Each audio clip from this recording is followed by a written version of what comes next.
ser este viernes de 8 y 15, Deixa.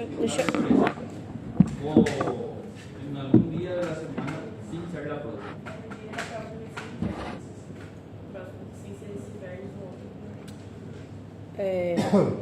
Bom, como o problema é que nem todo mundo é o mesmo horário. Eu pensei assim por cima agora, mas acho que não vai dar certo. Como a gente não tem mais prática, né, no hospital, acabou as aulas práticas, de repente podia ser uma solução a se pensar. É porque tem que ver nos horários do professor. Deixa eu ver, profe, as datas. Puede ser lunes de esta próxima semana, por ejemplo, à tarde. Lunes agora? Não. Na outra? Tá. É na véspera da final de TATM. O que vocês que vão apresentar acham? Só que não tem muita opção não, porque a tendência é piorar, porque na outra semana é fármaco, aí medicina interna. Ustedes pueden ver después y me avisan. Tá. ¿Tá bom? Tá bem. Nosotros ya hablamos del divertículo, ¿verdad? Sim. Larissa. Mas não, chama não, prof. Bueno, por ser el último día. Uia.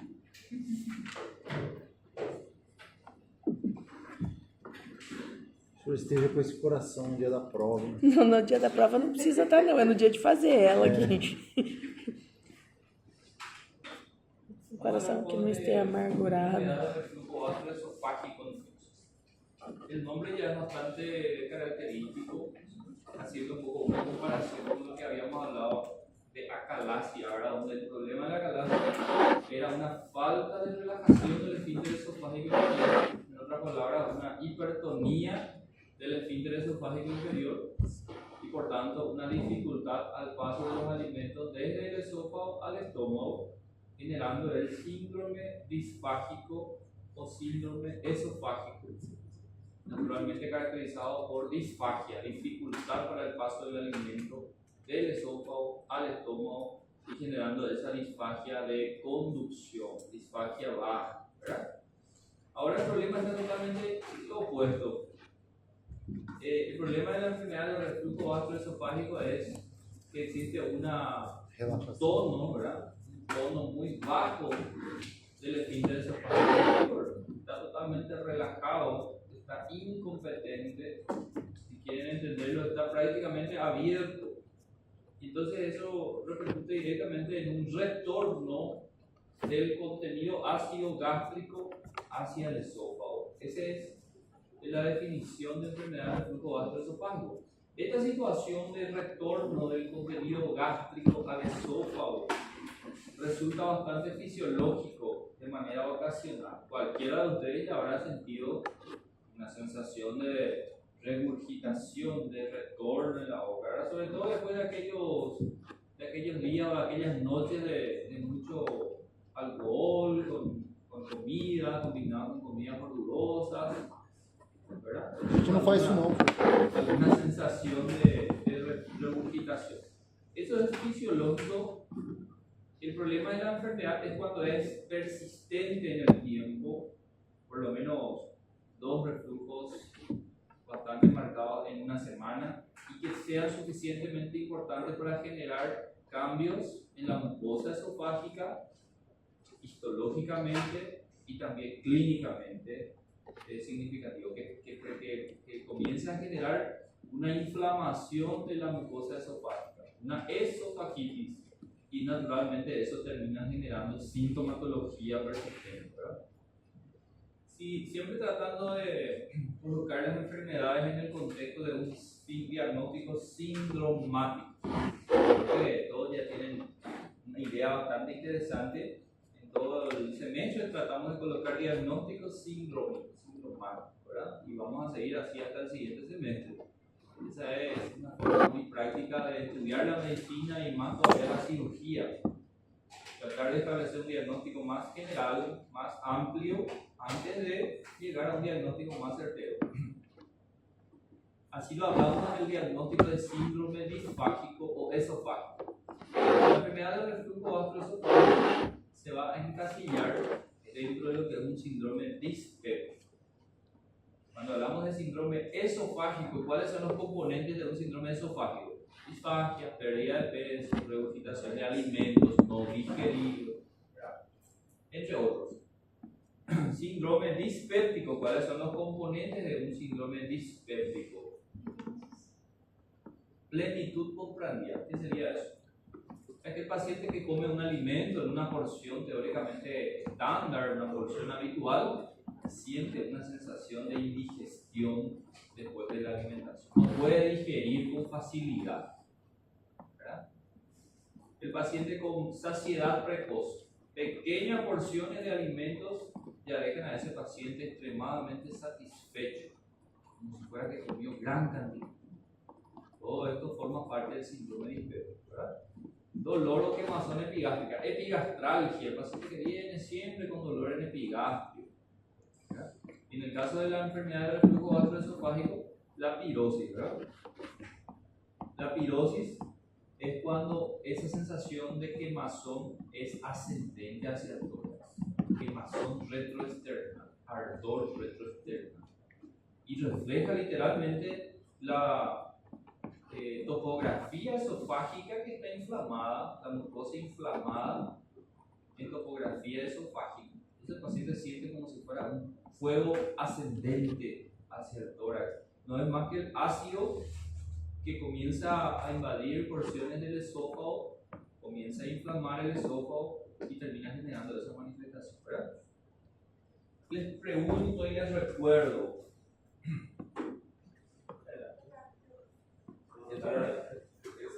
¿Qué harían ustedes hoy mismo en un paciente que viene a ustedes con síndrome esofágico, viene con disfagia, viene con pérdida de peso?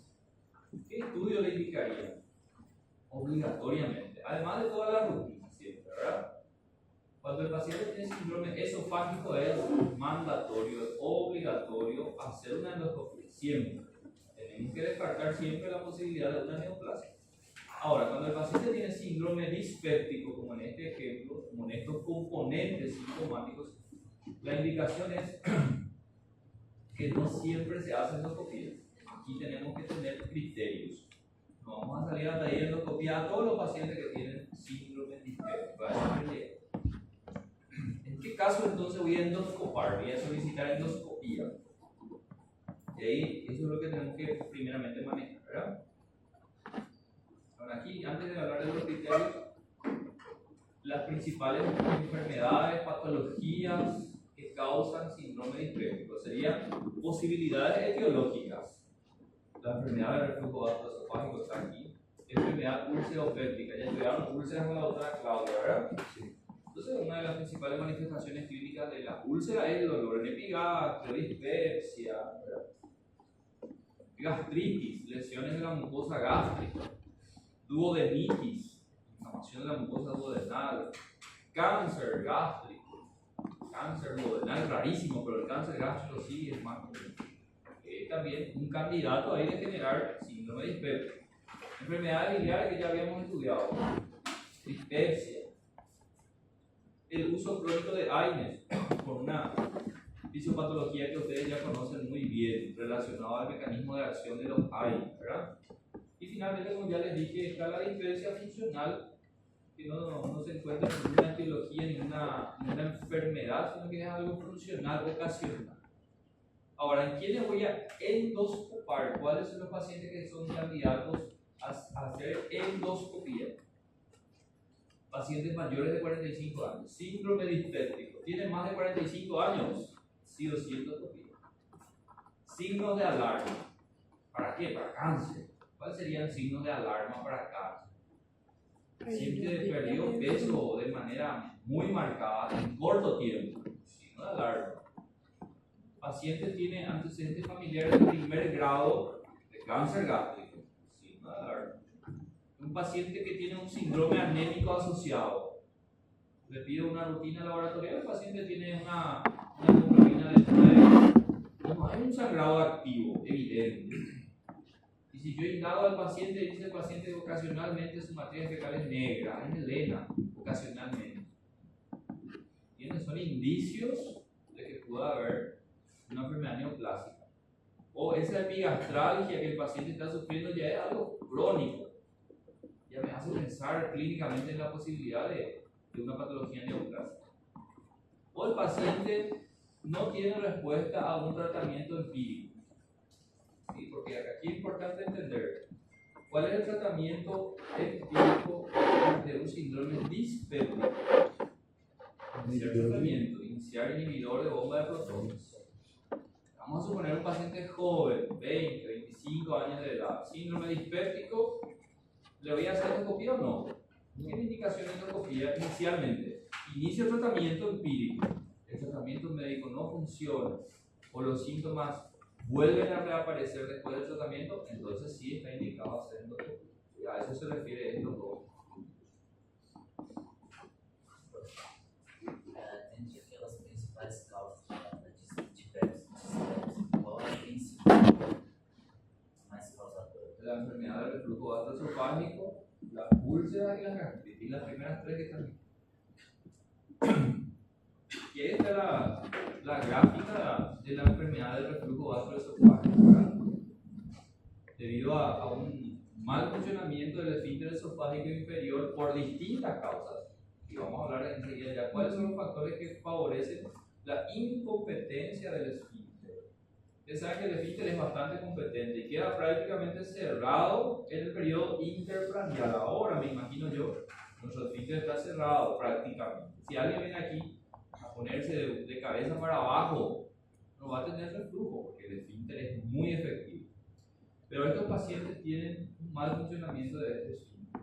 El esfínter está hipotónico. Entonces imagínense el paciente en cualquier momento se agacha para agarrar algo y tiene un reflujo, tiene una regurgitación de ácido que llega a la boca. Más comúnmente en la noche por la posición del decúbito. El paciente se acuesta y de noche se despierta con el reflujo. Los pacientes que tienen que terminar, van conociendo su enfermedad y su cuerpo y ustedes le interrogan al paciente y usa 2, 3, 4 almohadas para dormir, casi sentado duerme para evitar el reflujo. Y ahí está la definición que ya habíamos colocado. Ahora, para decir que hay enfermedad de reflujo gastroesofágico, no basta solamente con un relato de regurgitación que tuvo el paciente. Tienen que ser persistentes en el tiempo y tienen que ser capaces de generar más cambios de la mucosa esofágica con manifestaciones clínicas características y demostradas también por anatomía patológica. Esto es lo que ya dijimos. ¿Cuál es la patogenia? Factores patogénicos. Las relajaciones transitorias del esfínter esofágico inferior, que son habituales y generalmente están relacionadas con la deglución, ¿verdad? Cuando deglutimos, el esfínter se relaja, luego se queda otra vez con un tono efectivo. En estos pacientes se encuentran que las relajaciones transitorias del esfínter son muy frecuentes y no tienen relación con la deglución. O sea, en cualquier momento ese esfínter está ahí relajado. Ese es el principal agente o factor patogénico para el desarrollo de la enfermedad del reflujo, ¿sí? En condiciones interprandiales, ya dijimos que el esfínter tiene un tono bastante efectivo, está prácticamente cerrado. En estos pacientes se ve también que este tono basal interprandial puede ser otro factor. Algunas literaturas le consideran el principal factor, sin embargo no es el principal factor, es un factor, podemos decir así, un factor anatómico. Las hernias hiatales. ¿Ya escucharon hablar de las hernias hiatales? Recuerda ustedes que el esófago atraviesa el diafragma por el hiato. Hiato esofágico. Es una apertura que tiene el diafragma para dar paso al esófago. ¿Se entiende eso, verdad? Y entiendan ustedes que una pequeña parte del esófago, correspondiente ahí a la zona del esfínter, está en el abdomen, en condiciones normales. Ahora, imagínense ahora que el orificio esofágico del diafragma está muy alargado. Eso a consecuencia de eso se genera una hernia diafragmática o hernia de hiato.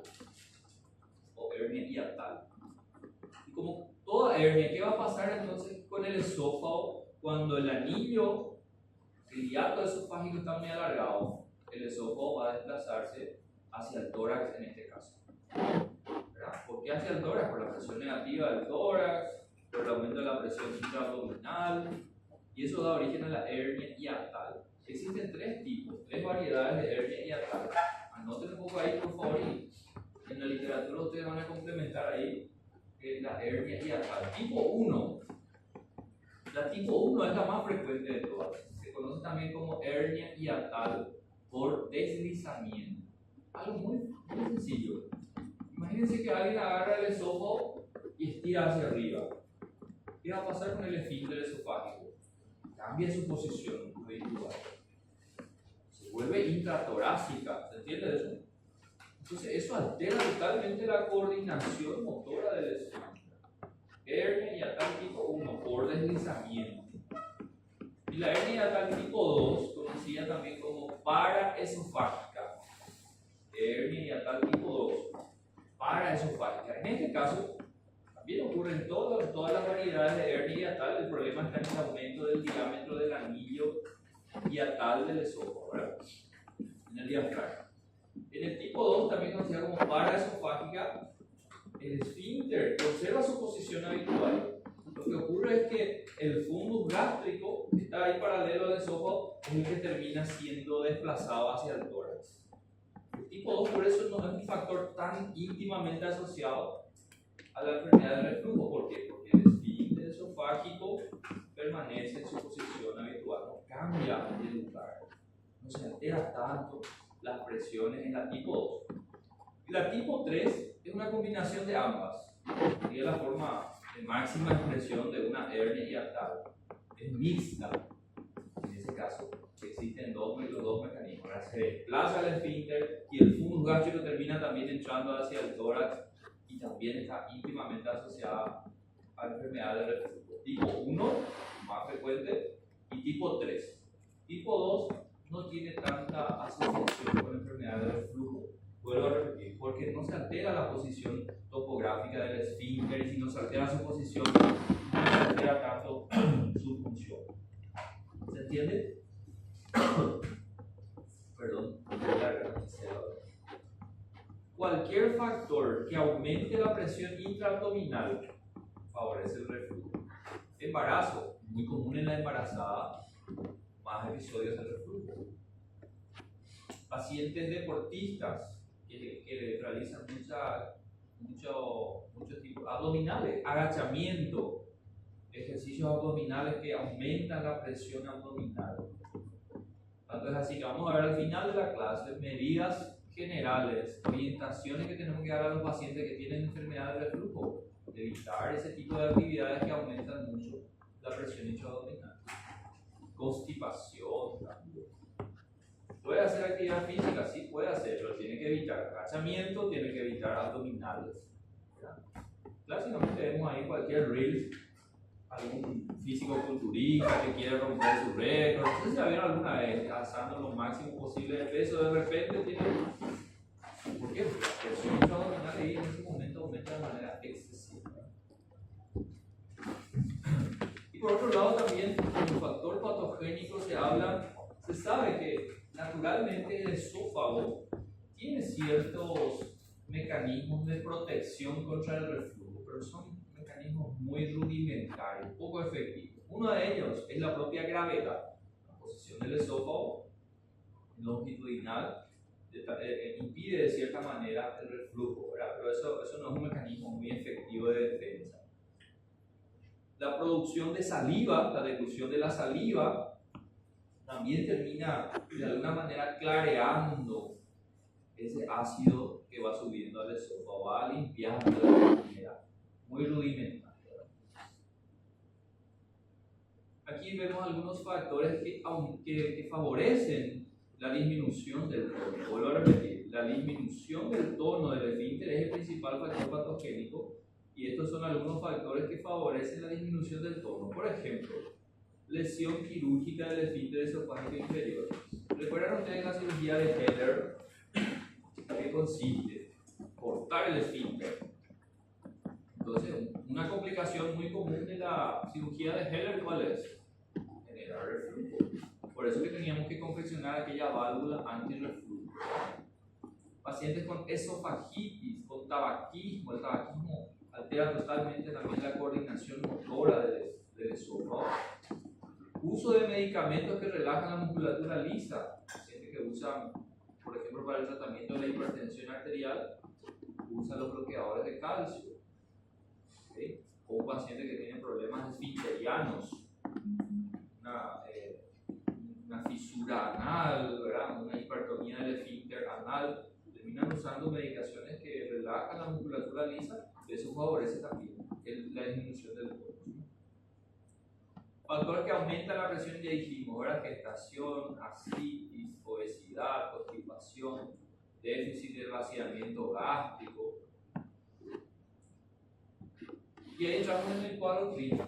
¿Cómo se hace el diagnóstico de enfermedad de reflujo gastroesofágico? ¿Cómo les parece a ustedes? Voy a cambiar la pregunta. ¿Cómo se hace el diagnóstico de apendicitis aguda? Clínico, ¿verdad? Siempre tenemos eso en la mente. Así mismo también es la enfermedad de reflujo. El diagnóstico es clínico. Ahora le voy a hacer otra pregunta. ¿Cuál es el estudio auxiliar de mayor sensibilidad para la apendicitis aguda? Ecografía. El de mayor sensibilidad. Tomografía, sí, ¿verdad? Pero no salimos haciendo tomografía a todos los pacientes con apendicitis, ¿verdad? Es raro escuchar que alguien hace tomografía a una apendicitis. ¿Sí? Pero si es que tengo dudas diagnósticas y quiero tener un estudio de mayor sensibilidad, ecografía. Siempre se empieza con una ecografía.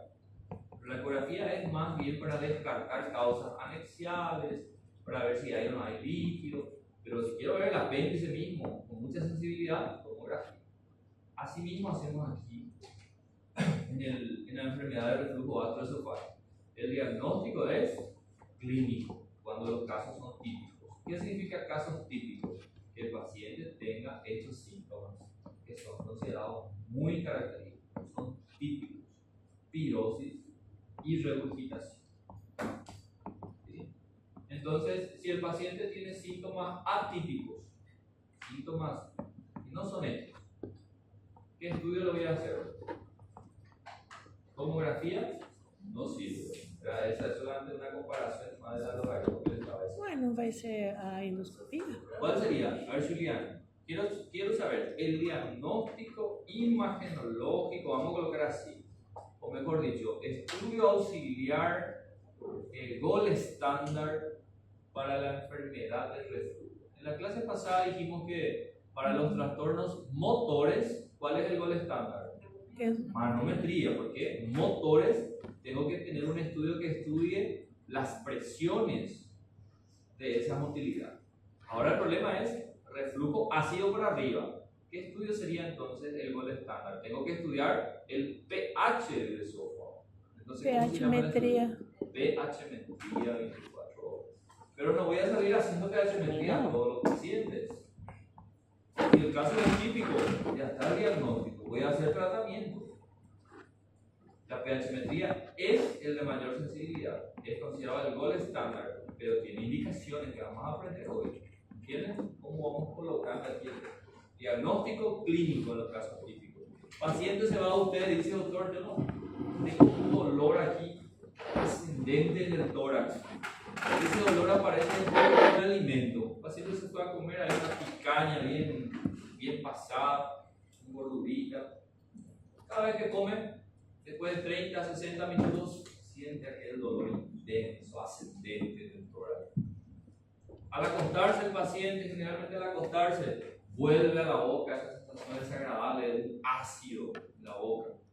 En el sueño le despierta al paciente por la noche, no puede conciliar el sueño, comienza a generar lesiones en la mucosa bucal, que es ácido gástrico, puede generar cuadros respiratorios a repetición, porque ese ácido también puede ir llegando hasta las vías respiratorias. El paciente relata eso, o el paciente se agacha y tiene esa regurgitación, ¿verdad? Cuando realiza actividad física. Entonces, el caso es típico. No suele haber disfagia. Ojo con este detalle. Si Si bien estamos hablando de una patología esofágica o podemos colocarla como la transición esofogástrica, es parte de un síndrome dispéptico. Por eso no hay disfagia, no hay síndrome disfágico, ¿cierto? Puede haber disfagia en casos ya de complicación. Cuando el paciente con enfermedad de reflujo gastroesofágico tiene disfagia, significa que el esófago se está estenosando ya. Es una etapa de complicaciones. Hay una úlcera esofágica que está generando una estenosis. ¿Okay? Ahí está la gráfica de lo que es la tirosis. Un fuego ardiente ascendente en el tórax. Esto suele confundirse. Cuando el paciente va a la urgencia con un dolor ahí precordial, no es incomún confundirlo con un cuadro isquémico, coronario. Mejora clásicamente, mejora con antiácidos. El paciente clásicamente consume un vaso de leche y le pasa el dolor. O simplemente un vaso de agua, mejora su síntomas. Y la regurgitación, la llegada en la boca sin ningún previo aviso del contenido ácido gástrico, que impide al paciente conciliar el sueño por la noche, ¿verdad? Luego tenemos síntomas atípicos. Síntomas atípicos que son, por ejemplo, todavía esofágicos, dolor torácico no cardiogénico, ¿verdad? La persistencia de ese dolor torácico está asociado ya a los grados de esofagitis que el paciente pueda tener. El globus faríngeo, una sensación constante de ocupación a nivel de la faringe. ¿Alguna vez ya, qué sé yo, al tragar una pastilla, un comprimido, sintieron una sensación de que ese comprimido queda en la garganta?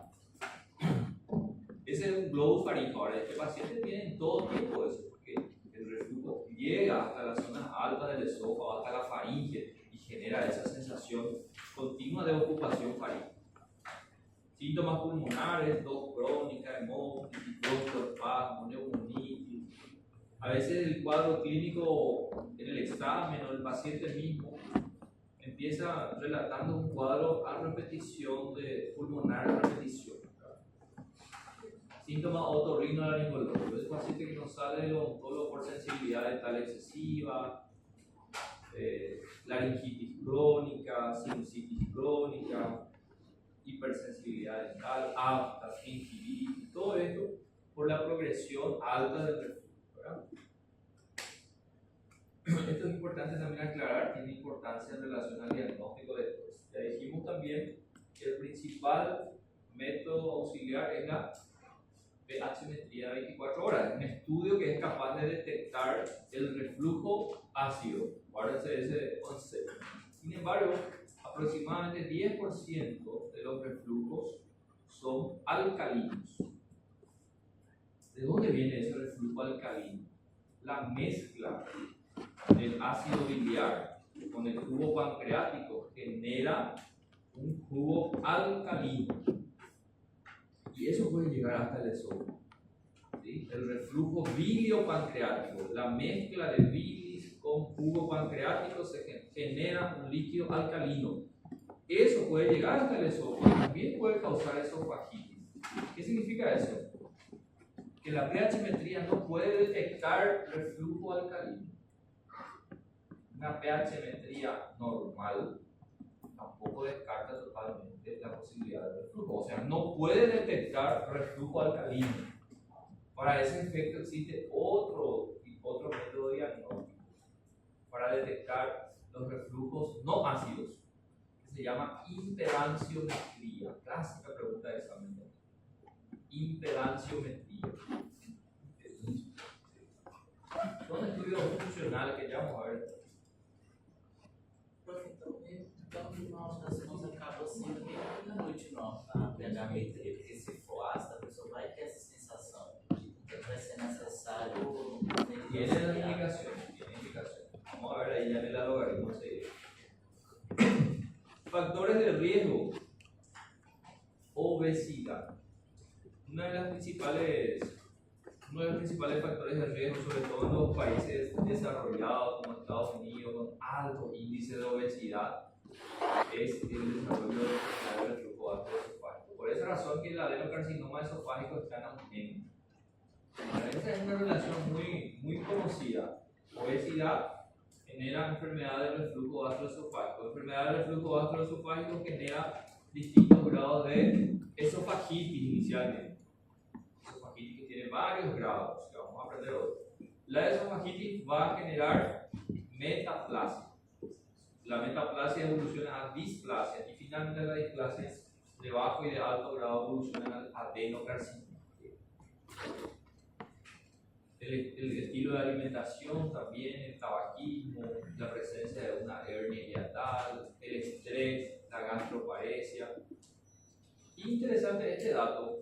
Ustedes saben que el Helicobacter pylori es un factor de riesgo para desarrollar úlceras gástricas, úlceras pépticas, es uno de los principales factores. También se sabe hoy que el Helicobacter pylori es un factor de riesgo para cáncer gástrico, ¿cierto? Sin embargo, no es un factor de riesgo para reflujo. No tiene nada que ver aquí la presencia del Helicobacter pylori, porque no interviene en la efectividad del estudio.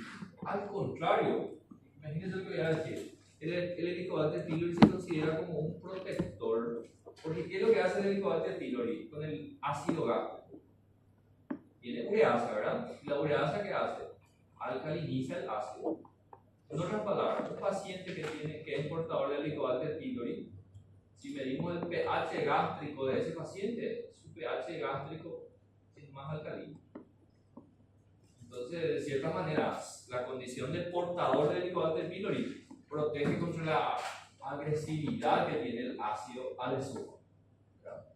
Entonces, por esa razón, se le considera incluso como un protector de la mucosa esofágica al paciente portador de Helicobacter pylori, porque su ácido gástrico es más alcalino. ¿Se entiende, verdad? Eso no significa que no hay que tratar el Helicobacter pylori. Al contrario, hay que tratar. Aprovechando ahí el personaje de Helicobacter pylori, ¿cómo nosotros podemos rastrear Helicobacter pylori? Seguramente la doctora Claudia hablaron profundamente de eso y en los exámenes suele caer. Principal pregunta Test de ureasa. ¿cuál es el método de mayor sensibilidad para la detección de Helicobacter pylori? El de mayor sensibilidad, considerado el gold standard o el patrón de oro. ¿Vale? No. Biópsia via endoscopia. Ese no hay error. ¿Verdad? ¿Por qué? Porque en ese método se ve, se detecta directamente el germen. ¿Verdad? Es el método de mayor sensibilidad para la detección del Helicobacter pylori. Pero ¿cuál es el problema? Y ya dijimos al inicio de la clase. No todo paciente con síndrome dispéptico vamos a hacer endoscopía, ¿cierto? O sea, los pacientes que tienen indicación de endoscopía, el endoscopista tiene que hacer biopsia endoscópica. Pero aún así, la biopsia endoscópica no es el más utilizado para la detección del Helicobacter pylori. ¿Sí? En el internado, dentro de un par de semestres ya, van a estar ustedes en el internado, ¿verdad? Van a ver muchos pacientes que llevan su endoscopía al consultorio, a la sala de internación.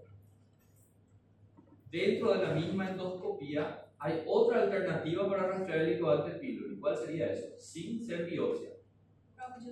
Prueba de ureasa endoscópica. Se hace, ¿en qué consiste la prueba de la ureasa? El endoscopista toma una muestra de líquido, ¿verdad?, de la mucosa y coloca dentro de un reactivo, ¿verdad?, que va a detectar la presencia de ureasa. Ese es el test de ureasa endoscópica. Entonces, hasta ahora lo que dijimos es que hay dos modalidades de detección del Helicobacter pylori. El de mayor sensibilidad, biopsia. Segundo, test de ureasa endoscópica. Estas dos alternativas vamos a utilizar. ¿Cuál es la más utilizada? Test de ureasa. Por su facilidad técnica, porque en el momento ya tenemos el resultado. Biopsia se tiene que ir a estudio anatopatológico, más tiempo, más plata. ¿Verdad? Ahora bien, aquel paciente que no tenía indicación de endoscopía, ¿por qué? Porque es joven, porque no tiene signo de alarma, tiene síndrome dispéptico, no tiene indicación de endoscopía. ¿Cuál era la indicación?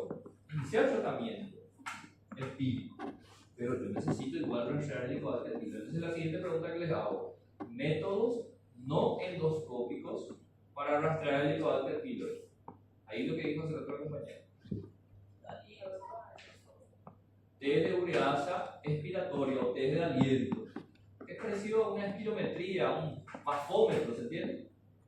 Y con eso se detecta la ureasa. ¿Sí? Puede detectarse ureasa en orina, materia fecal, se puede determinar ELISA, que es ELISA sanguíneo, para detectar anticuerpos del licuado intestinal. Hay distintas maneras de rastrear el licuado intestinal. Otro concepto importante que tenemos que colocar o repetir. No todo paciente con síndrome dispéptico se va a hacer endoscopia, ¿correcto? Sí. Pero todo paciente con síndrome dispéptico tenemos que rastrear el licuado intestinal. Eso es importante entender. Que para rastrear el licuado intestinal existen métodos endoscópicos y métodos no endoscópicos. Se detectó el licuado intestinal. Paciente portador, más del 50% de la población latinoamericana es portador del licuado intestinal. Muchos aquí somos portadores seguramente. ¿Cómo se trata eso? Ya aprendieron eso con la doctora Claudia. Pero para recordar un poco ahora, ¿cómo se trata? ¿Cómo se erradica, se elimina el licuado intestinal? Y es importante eso, porque es un factor de riesgo para úlcera, es un factor de riesgo para cáncer, si bien no es un factor de riesgo para reumatoide. Triple terapia extendida, así se llama. Ahora son las tres indicaciones. IBP, un inhibidor de la bomba de protones, más amoxicilina, más claritromicina. ¿Por cuánto tiempo? 14 días. Hoy día se usa por 14 días. Últimamente era 7 días, 10 días nomás. Últimamente se vio en Latinoamérica un aumento de la resistencia, sobre todo a la claritromicina, por eso se extendió a 14 días. Y queda el licuado intestinal. Tengo que hacer control de erradicación. Después de 4 semanas de terminado el tratamiento, tengo que volver a hacer un control de erradicación. A través de este método, si el paciente tuviera alguna indicación para repetir la endoscopía, pues a través de la endoscopía mismo voy a controlar también la erradicación. Si el paciente no tuviera indicación de endoscopía, entonces el de ureasa expiratorio, el test de ureasa urinario, excepto el anticuerpo. Desde ELISA, anticuerpos para el licuado intestinal no se usa para control de erradicación. ¿Por qué les parece? O anticorpo vai estar Porque lá, los anticuerpos van a independente. desaparecer. Por más que ya está erradicado, los anticuerpos no sirven para control de erradicación. Ahí es importante. Siguiendo con nuestro diagnóstico de enfermedad del reflujo gastroesofágico. Ya dijimos que eso. Recuerden en la apendicitis que siempre hablamos. Diagnóstico es clínico. El paciente con síntomas típicos. Entonces ya está cerrado el diagnóstico. Y saben qué interesante, el siguiente paso, traten de hacer un logaritmo ahí ustedes en su resumen, en su momento de estudio. Siguiente paso, diagnóstico clínico cuando los signos son típicos. Voy a iniciar directamente un tratamiento empírico. ¿Qué significa tratamiento empírico para el reflujo? No hay ningún secreto. Hoy día ese es el único medicamento. Ya se habló bastante hace un tiempo atrás de antiácidos, como vamos a ver aquí, ¿verdad? Procinetis. En algunos casos todavía son útiles, pero hoy día la mayoría de la literatura habla que el único tratamiento verdaderamente efectivo para neutralizar el pH gástrico, del ácido gástrico, son los inhibidores de la bomba de protones, de manera totalmente selectiva. Otro detalle, existen varios fármacos de esta familia, cada vez más caros, ¿verdad? De la industria farmacéutica. Se ha demostrado que también no hay mucha diferencia de cuál de los inhibidores del proton. El clásico omeprazol funciona tan bien como el más costoso dexlansoprazol, por ejemplo, que hoy día es más costoso. ¿Sí? Si el paciente mejora sus síntomas con este IBP, entonces al mismo tiempo que estoy tratando, tengo una prueba también de de que realmente el diagnóstico estaba correcto. ¿Entienden? Por eso se llama prueba terapéutica con IBP. Iniciar el tratamiento, mejora los síntomas. Entonces, 83% de sensibilidad de que realmente el diagnóstico era enfermedad de reflujo gaseoso. Ese es el primer paso, vamos a decir, ¿verdad?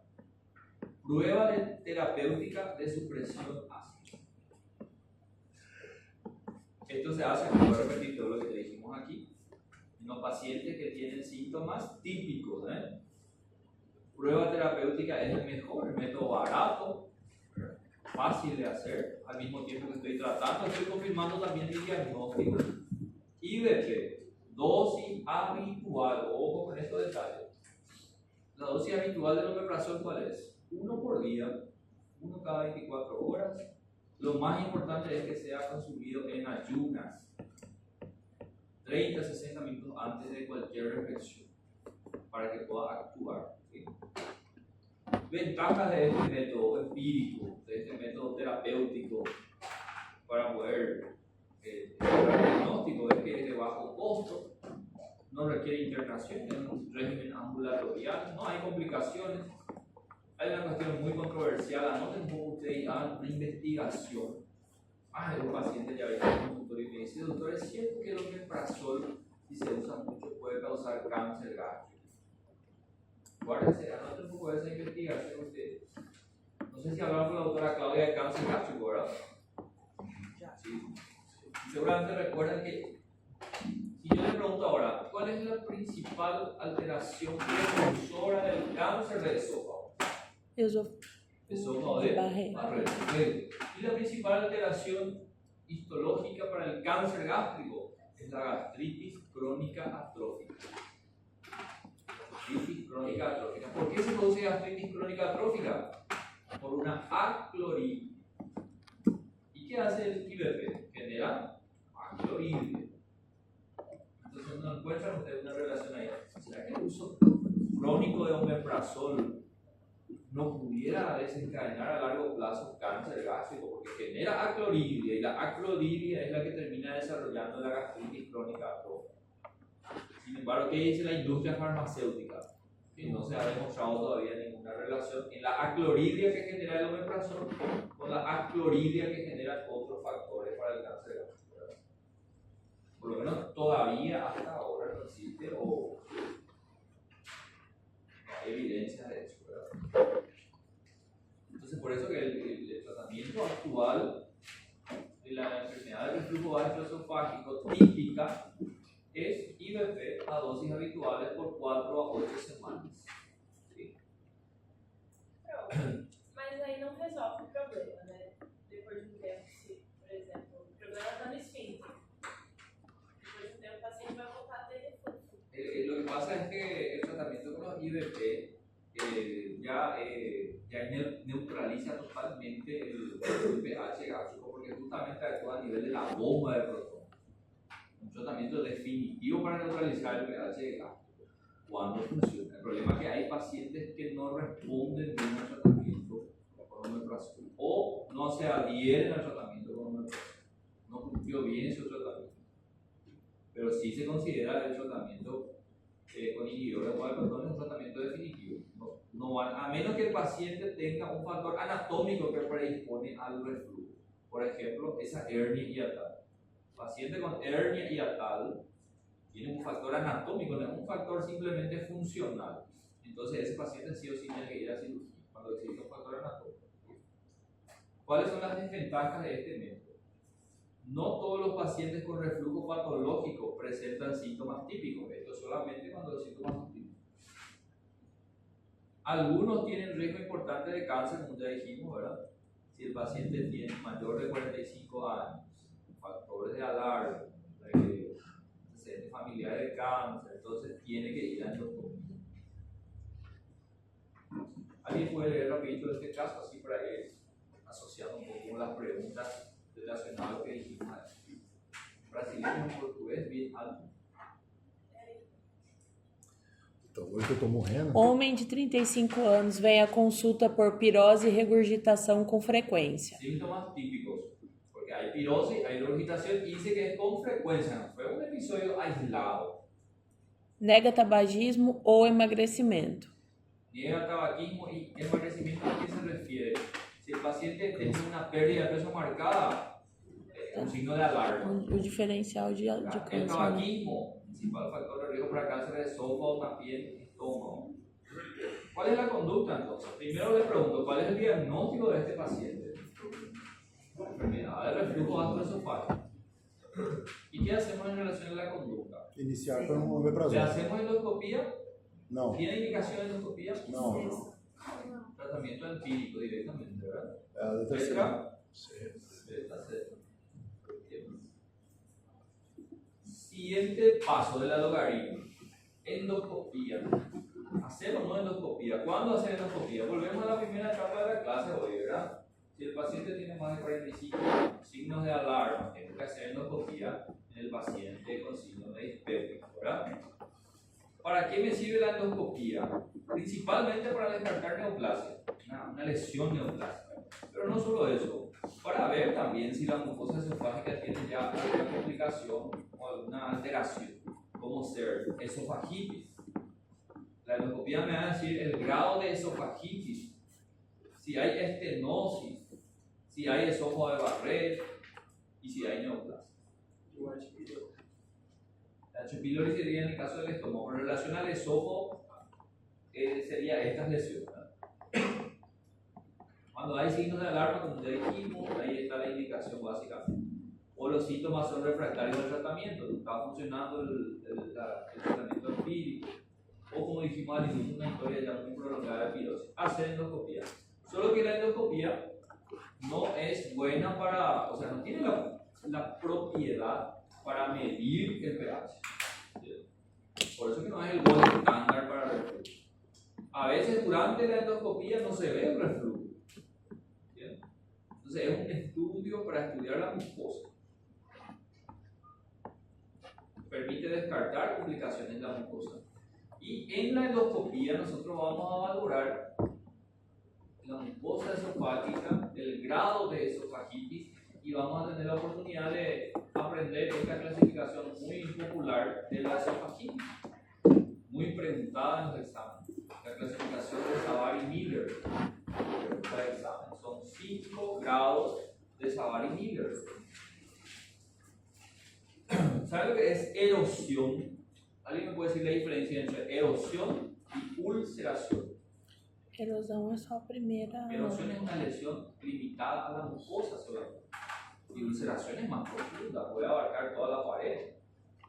Entonces, fíjense, el grado 1 de Savary-Miller se detectan por la endoscopía erosiones lineales en el esófago, ¿verdad? Erosiones lineales u ovaladas que abarcan un solo pliegue mucoso. ¿Verdad? El esófago tiene varios pliegues y se ve ahí uno de los pliegues con una erosión. Grado 1 de Savary-Miller. Grado 2, erosiones que se sitúan en más de un pliegue. Pueden estar confluentes o no y no ocupan toda la circunferencia del esófago. Grado 3, todavía erosiones exudativas ya, confluentes, ocupando toda la circunferencia del esófago. Pero todavía erosiones, lesiones de la mucosa superficial.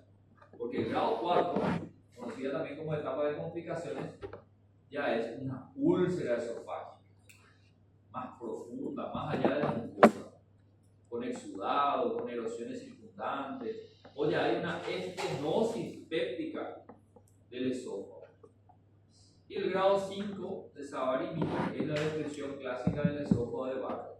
Se trata de una metaplasia, áreas parcheadas de la mucosa esofágica que corresponden a una metaplasia. Pero es importante recalcar aquí que el diagnóstico de confirmación del esófago de Barrett es histológico. El aspecto de la mucosa recuerda, ¿verdad?, parches del esófago ahí de distinto color, un salmón, ¿verdad?, salmonado. Esto al mirar así el endoscopista dice, este parece un esófago de Barrett, pero no puede confirmar, tiene que tomar biopsia y la anatomía patológica va a decir, aquí hay metaplasia, ¿cierto? Guárdense ese concepto.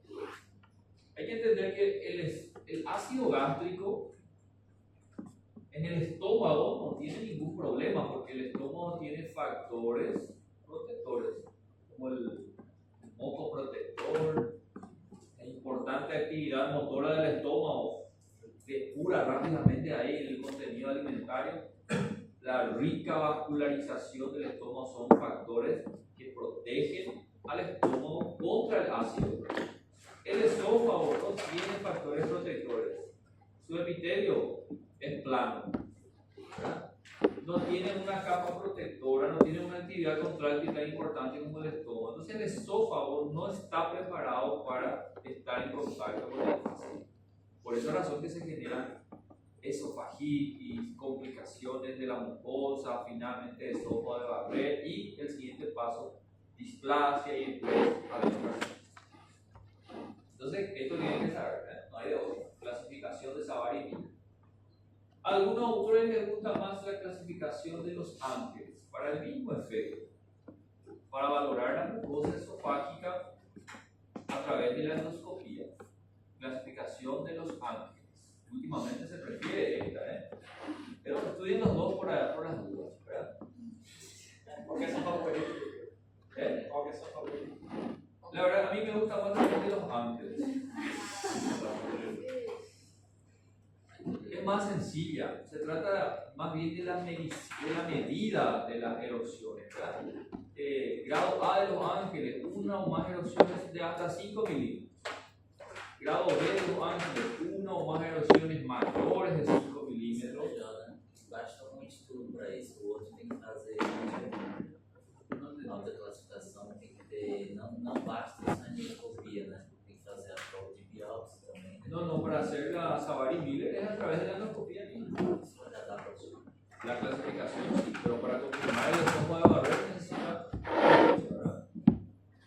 El grado C de los ángeles son erosiones que convergentes y que abarcan por lo mínimo el 75% de la circunferencia del esófago, y el grado D más del 75%, prácticamente toda la circunferencia del esófago. pH-metría sería el tercer paso. ¿Cuándo hacer pH-metría? Dijimos ya al inicio de la clase que no se hace en todos los pacientes, tiene indicaciones precisas, es el considerado gold estándar, el padrón de oro, ¿verdad? Porque mide los cambios de pH que se generan con el reflujo. Importante entender cuándo están indicados primeramente y después la interpretación de este Professor, ¿verdad? o senhor falou que o gold standard é a endoscopia digestiva alta. No, la pH-metría. É a pH-metria? La pH-metría, la endoscopía no es el gold estándar para reflujo.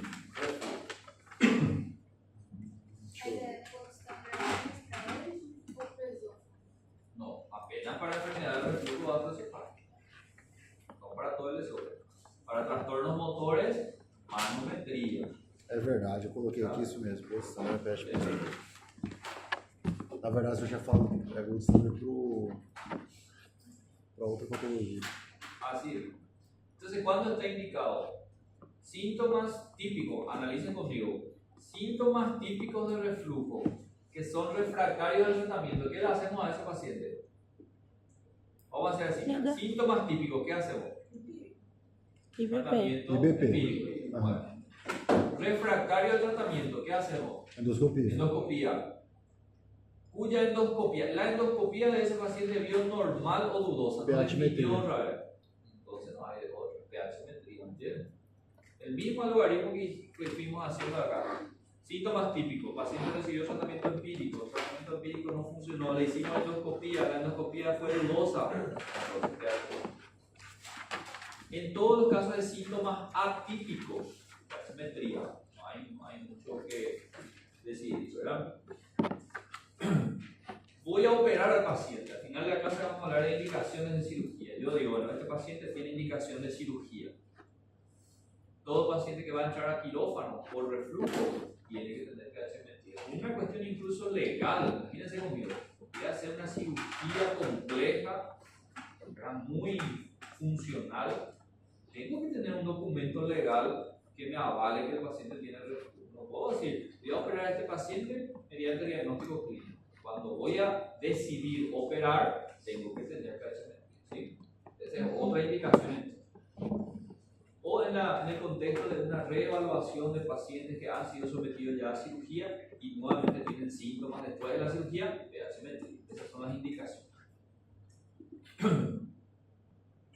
Bueno, otro detalle importante, ya he visto preguntas de exámenes.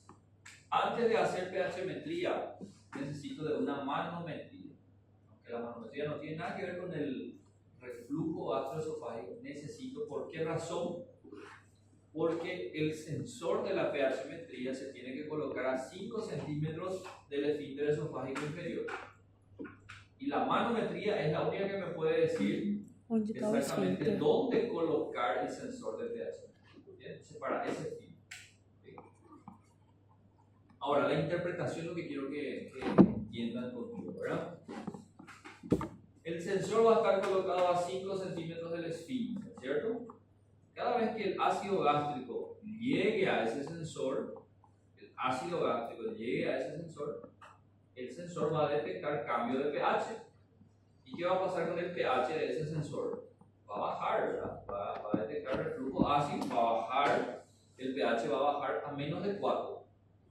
Cada vez que el pH baja a menos de 4 se considera como un episodio de reflujo. ¿Verdad? Vamos a imaginar conmigo, el paciente tiene varias veces reflujo, pero cada vez que el pH cae por debajo de 4 se va contando como un reflujo ácido, ¿cierto? Este sensor queda con el paciente instalado por 24 horas, por eso se llama pH-metría 24 horas.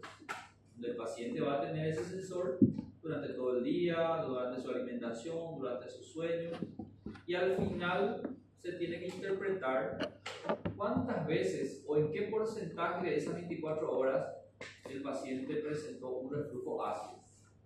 Si el paciente tuvo un pH menor a 4, es decir, un reflujo ácido en más del 7% de todas las mediciones realizadas en 24 horas, eso nos da el sello de garantía de que es una enfermedad de reflujo ácido.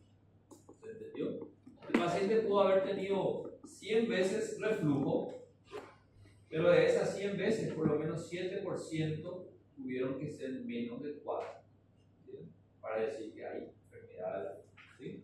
Doutor, qual que é o promédio de medição do paciente nesse exame? No entendí cómo así Qual o promedio. promédio em 24 horas? Quantas medições? Y eso va a depender de cada paciente, no hay un promedio, porque otra escala que mide la misma pH-metría es el score de Mister.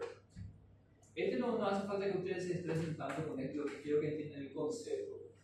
Así como está analizando el IHAC, cada paciente puede tener más veces reflujo que otro paciente. Cada reflujo puede persistir más tiempo que otro. Entonces el score de Mister utiliza una serie de parámetros como por ejemplo el número total de reflujos menor a pH 4, la extensión de los eventos en ortostasis, extensión de eventos durante el decúbito, episodio de reflujo más largo, número de episodios mayores a 5 minutos. Una serie de parámetros que se van atribuyendo puntos para valorar gravedad del reflujo. No solamente diagnóstico, sino también gravedad, extensión del reflujo.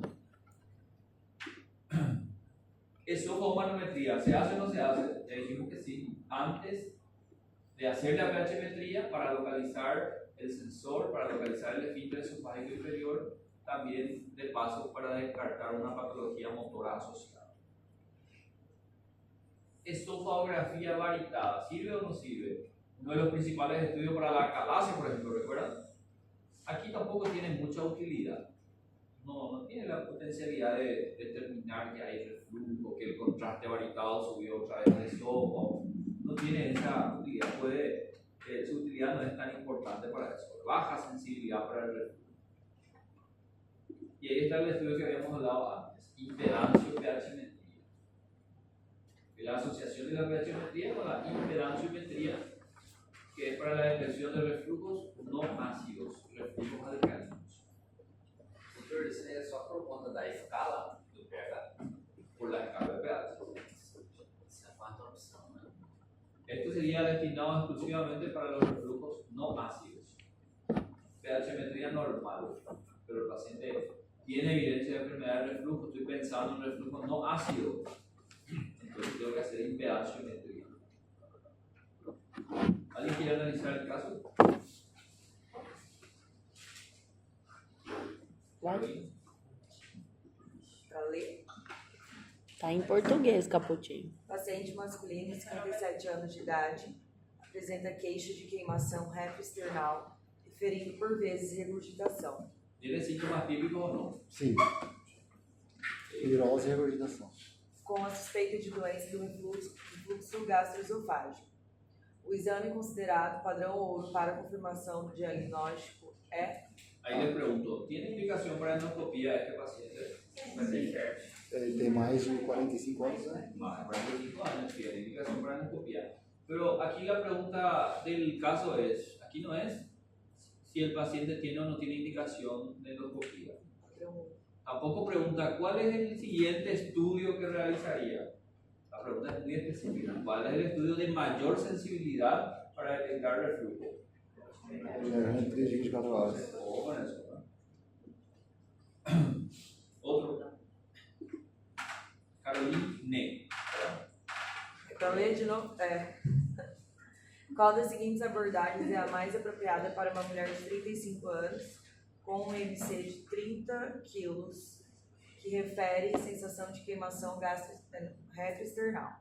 Piora com a ingestão de alimentos e com o decúbito dorsal, que não está respondendo ao uso de omeprazol 20 mg 2 vezes ao dia, após as refeições. Primero, por la edad, ¿tiene indicación de endoscopía? Não. Joven, ¿verdad? 35 años. Mas pela IMC obesidade. 30, o probablemente una obesidad importante ahí.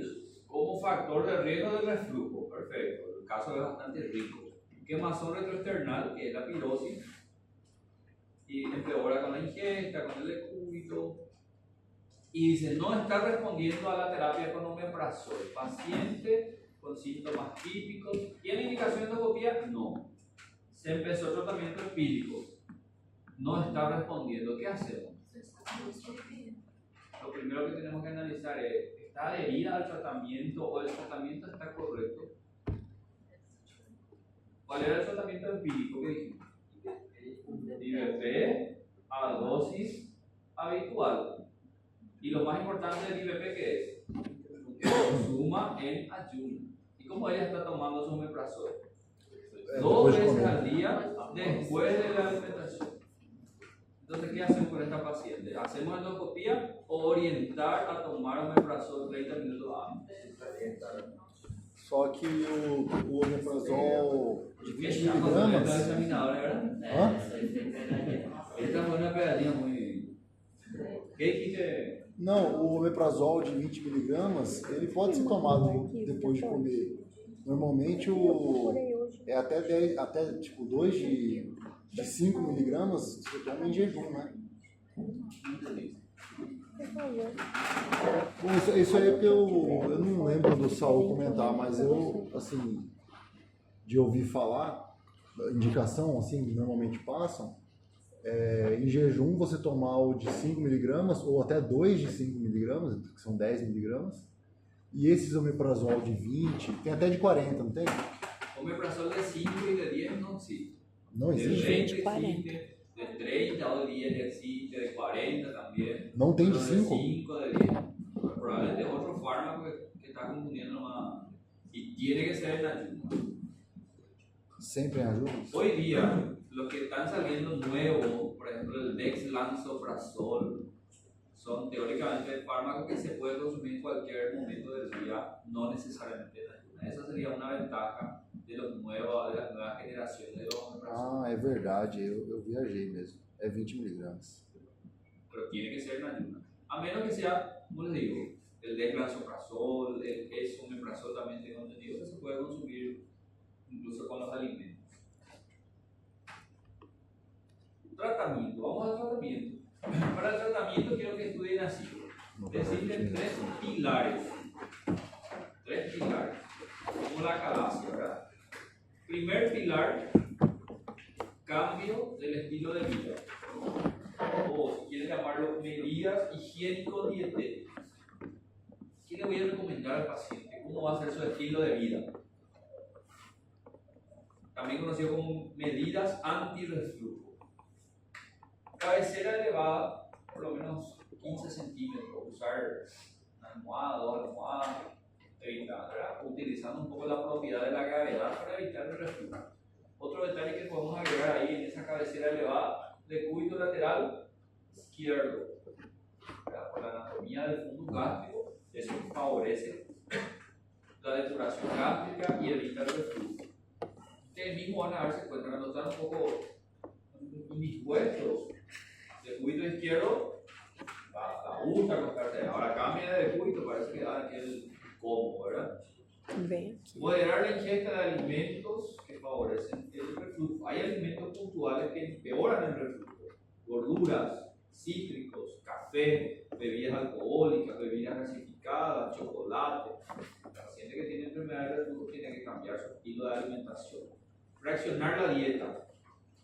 El paciente que estaba acostumbrado a comer 2 veces al día nomás, pero cada vez que comía ahí al mediodía y a la noche, comía media vaca entera y comía todo lo que había, y después se va a acostar enseguida, ¿cómo va a hacer su digestión? Entonces, fraccionar por lo menos 6 alimentaciones diarias, en pequeñas cantidades, no dormir muy enseguida, no acostarse muy enseguida después de la cena, de la chamba. Por lo menos 2 horas antes de acostarse ya tiene que comer. Tal. Evitar ejercicios abdominales y de agachamiento, como ya dijimos. Reducción de peso, porque la obesidad es un factor. Evitar el tabaquismo, porque el tabaquismo es un factor. Ese es el primer pilar, cambiar el estilo de vida. Segundo, tratamiento farmacológico. De esto ya hablamos prácticamente, ¿verdad? El farmacológico es IVP, no hay otro secreto, dosis habituales, 4 a 8 semanas. ¿Okay? No funcionó el tratamiento empírico. ¿Qué hacemos?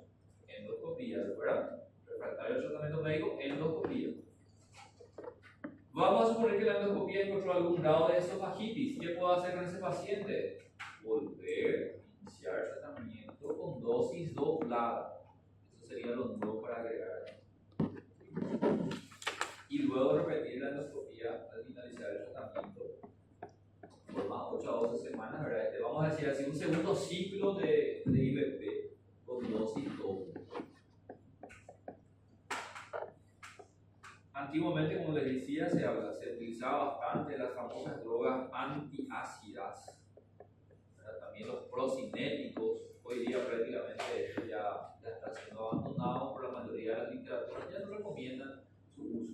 El hidróxido de aluminio, el hidróxido de magnesio, la metoclopramida, la domperidona. Si bien mejoran los síntomas, no altera el pH, no modifica el ácido del pH. Y el tercer pilar es el tratamiento quirúrgico. Cirugía, ¿cuándo está indicado? Vamos a ver cuándo está indicado y qué cirugía hacer, ¿verdad? En caso de enfermedad de reflujo no complicada, aquel paciente que es refractario al tratamiento médico no funciona. Esto es algo muy controversial. Si el doctor Saúl estaba aquí, seguramente íbamos a discutir. Algunas literaturas, algunas corrientes más clínicas, vamos a decir así. El doctor Saúl es un gastroenterólogo clínico, ¿verdad? Seguramente hablaron con él también de este tema alguna vez. Ellos dicen que el paciente que no responde al tratamiento médico es un paciente que no tiene buena respuesta al tratamiento quirúrgico. ¿Verdad? Sin embargo, las corrientes quirúrgicas sostenemos esto: no responde al tratamiento médico, bueno, vamos a la cirugía. Entonces. Es muy controversial. Paciente que por alguna razón económica, personal, no quieren hacer tratamiento con omeprazol, prefieren la cirugía, no quieren saber nada de omeprazol, como una alternativa al tratamiento de manutención con IVP. Pacientes menores de 40 años tienen un tratamiento continuo de manutención con el IVP para evitar la progresión del pH, ¿verdad? O el paciente que tiene asociado un factor anatómico, una gran hernia hiatal, se identificó y se atribuyó a ese factor anatómico el reflujo. Hay que reparar eso. Toda hernia se opera, si no, no funciona. Toda forma de enfermedad de reflujo complicada, es decir, el paciente tiene estenosis esofágica, tiene una úlcera esofágica, o ya tiene incluso lesiones precursoras, o incluso un adenocarcinoma, entonces hay que operar. Y si el paciente tiene esófago de Barrett, aspecto endoscópico confirmado por biopsia, ¿qué hacemos de ese paciente? Vamos a analizar un poco ustedes, vamos a colocar así, cada uno coloque su propio cuerpo. Se hace una endoscopía y se detecta esófago de Barrett. Sabemos que el esófago de Barrett es la lesión precursora a un adenocarcinoma esofágico. Les voy a tirar algunos datos. El 80% de los pacientes con cáncer de esófago, con adenocarcinoma de esófago, tuvo como lesión precursora esófago de Barrett. Pero solo el 10% de los pacientes con esófago de Barrett van a evolucionar a un adenocarcinoma. ¿Se entendió esa diferencia, verdad? ¿Qué ustedes querrían para ustedes si saben que hoy tienen esófago de Barrett? Cirurgia? ¿Quieren operar o no? Ya fue una conducta muy utilizada, una conducta muy radical, pero es muy radical porque fíjense que esófago de Barrett tiene solamente 0,12% anual de riesgo de conversión a adenocarcinoma. Es muy improbable que un paciente con esófago de Barrett llegue a la etapa de adenocarcinoma, porque hay todavía mucho tramo. El esófago de Barrett es una metaplasia. Después tiene que aparecer displasia de bajo grado, displasia de alto grado y finalmente adenocarcinoma. Pero muchas corrientes sostenían eso. Esófago de Barrett, bueno, vamos a operar ya, vamos a hacer una esofaectomía ya para evitar que eso llegue a cáncer. Hoy día la conducta más utilizada depende de la histología, depende de la anatomía patológica. ¿Sí? Ya vamos a ver eso enseguida. Estoy pasando esta pregunta para el examen. Bueno, la técnica quirúrgica empleada para el tratamiento de la enfermedad de reflujo gastroesofágico es la funduplicatura de Nissen, aquella misma que asociamos a la cirugía de Heller. Hoy día se hace por vía laparoscópica, ¿verdad? En los casos que haya hernia hiatal, se tiene que corregir la hernia también, cerrar un poco más el orificio hiatal del esófago y confeccionar la funduplicatura de Nissen. Antes de la cirugía, recuerden que es importante la pH-metría. Esta es la cirugía de Nissen, que ustedes ya conocen. Las otras variedades también, la de Nissen, la de Dor, que es anterior, y la de Coupé, que es posterior. Eso ya hablamos ya en la clase de Acalasia, ¿verdad? Examen. Factores de riesgo para el esófago de Barrett, el aspecto endoscópico de la mucosa, ¿verdad? Como parches. Esto se tiene que confirmar por histología. Y aquí está la conducta del esófago de Barrett. Según la Sociedad Americana de Gastroenterología, la conducta del esófago de Barrett depende de la histopatología. Si hay solo metaplasia, solo esófago de Barrett, sin displasia, se recomienda seguimiento endoscópico cada 3 o 5 años por el mismo endoscopista literalmente. Toma múltiples de biopsias. O sea, monitorizar nada más. Si no aparezca displasia. Si hay displasia de bajo grado, ablación endoscópica o radiofrecuencia. Endoscópica, o sea, la propia mucosa esofágica se puede ¿cómo decir? Resecar por vía endoscópica, una mucosectomía endoscópica. ¿Sí? Si hay de alto grado también ablación endoscópica, pero a partir de un adenocarcinoma invasivo ya no hay otra opción, sino la cirugía radical, que es la esofaectomía más linfadenectomía. Muy similar a lo que habíamos hablado en grado 4 de megaesófago. Esofaectomía más linfadenectomía. ¿Sí? Doutor, isso não é uma dúvida, mas é uma confirmação. Quando identificado o adenocarcinoma, sempre é cirúrgico, né? Se a conduta não for orientada a cirurgia, for orientada já a quimio e rádio, já é porque é paliativo, ou não? En el caso del cáncer de esófago, se recomienda la cirugía de entrada. E se não for recomendado isso e já for direto para quimio e rádio? Probablemente en ese caso será un cáncer de esófago epidermoide. Si es que tuviste algún caso que escuchaste por ahí, carcinoma epidermoide, tercio medio y superior de esófago responden muy bien a la radioterapia y a la quimioterapia preoperatoria. Si fuera un adenocarcinoma, cirugía, y después, según el resultado de la anatomía patológica de la pieza operatoria, valorar si la necesidad va a ser de quimioterapia postoperatoria. Depende mucho de la variedad y todo. Probablemente el caso que están preguntando, si es que fue un caso real, fue un carcinoma epidermoide. Na verdade, a endoscopia ia na linha do adenocarcinoma. En este caso sería cirugía y después valorar la necesidad de una... Então, essa é a conduta ideal, né? Essa que é a minha pergunta, porque a conduta não foi essa.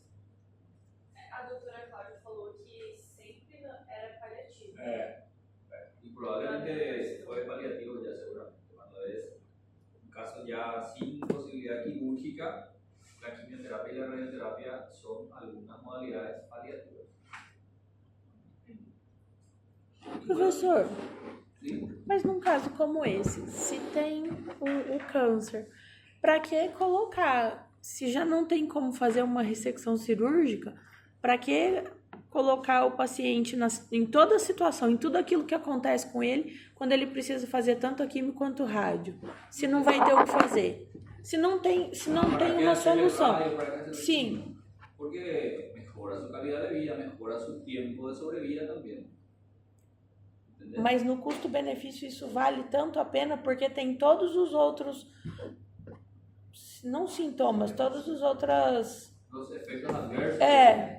Y cuando uno le pregunta, seguramente el paciente siempre tiene una decisión muy activa en todo lo que se va a hacer. Puede decir al paciente, bueno, tu situación es algo terminal. ¿Qué significa eso? Que ya no hay ninguna posibilidad quirúrgica. Pero hay algunas alternativas paliativas que pueden darte un poco más de vida, como ser la quimioterapia y la radioterapia. Entonces, el paciente, ¿qué te parece que va a elegir? La mayoría generalmente decide luchar y tener un poco más de vida, aunque sea, o los familiares. O la quimioterapia, la radioterapia, a pesar de los efectos adversos, la finalidad es prolongar un poco la vida del paciente, darle una mejor calidad de vida también, porque la quimioterapia ataca la masa muscular y la masa tumoral, y de cierta manera también mejora los efectos de la enfermedad, sobre todo relacionado a la alimentación en este caso. Es una decisión muy familiar y personal del paciente. Otros pacientes ya no quieren saber nada de ninguna modalidad de tratamiento, terminan siendo de la propia evolución de la enfermedad, ¿verdad?